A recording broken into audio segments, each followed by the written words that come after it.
Good morning, everybody. Welcome back to cilinixfxcapital. I hope you're all doing great. Welcome to this new video right here. In your daily update, of course, on XRP. We're going to do a full update about what to expect here going into the new week.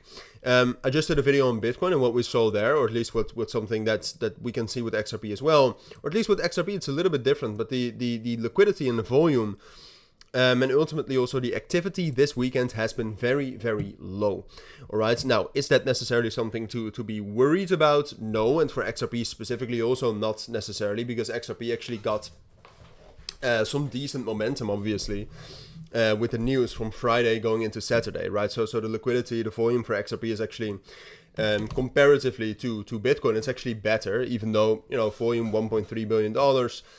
Even though the volume last week was around, it peaked around $5 billion, above that even. So volume has dropped down, but that's I would say that's normal, of course, in the weekends, but also going into July. All right, we're entering summer markets, which is something to be aware of either way, right? Summer markets are very, very different from normal markets. And the main thing you should know is that, the risk of fake outs, the risk of imbalances being filled with spikes become much, much higher, right? So that is something to be aware of. And that's also something I wanted to speak about regarding this video here for XRP, because what I said yesterday, and I still do stand by that generally, like I haven't changed my mind. But what I said yesterday is that, we got a good fundamental move right here. We broke above some very key support levels, and we held a key support level right here around 2.08 as well. But we also left some imbalances to the downside, and that's also very, very well visible. I very much like showing this chart because it really clears some things up. We did leave some imbalances here as well, with a single print right here at 2.15. And some fair value gaps a little bit lower. Some of them partially filled, but some of them also not filled. And then, what I think you need to be aware of in these market circumstances, the summer, lower volume, but also fundamental risk. I mean, on Friday we ended and we started Saturday, I think, with some renewed tension between Canada and the US in terms of their trade deal and in terms of tariffs, something like that. I mean, between the US and Canada, maybe that doesn't matter that much. But what if it happens between the US and the EU again? It's very difficult to make a trade deal, a massive trade deal that's equal for both. I mean, one of them is going to lose, most likely, right? And if the EU doesn't want to lose, then the US is going to escalate and prices will push down.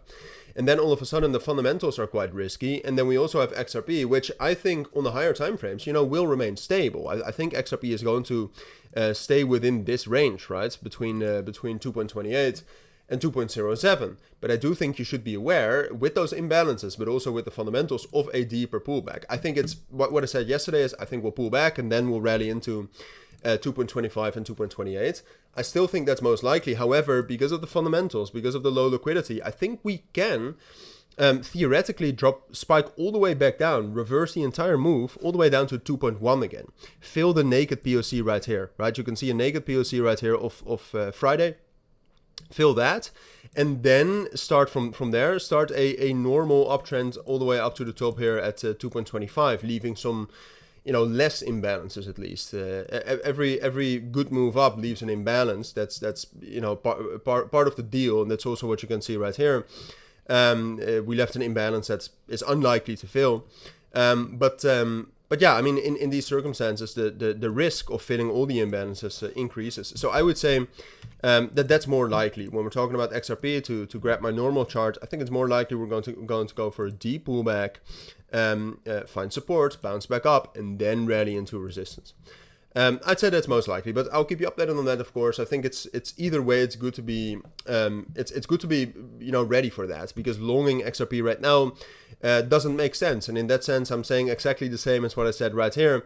Here I also said, like, don't long XRP. Wait for the pullback. We're most likely going to get a pullback. We got a pullback in the premium group. We entered a long position right here at 2.1. Took profits yesterday right here, and that's I think the best game plan again. So I'll keep you updated on that, but for now that's it. So thank you for watching. Have a great Sunday, and bye.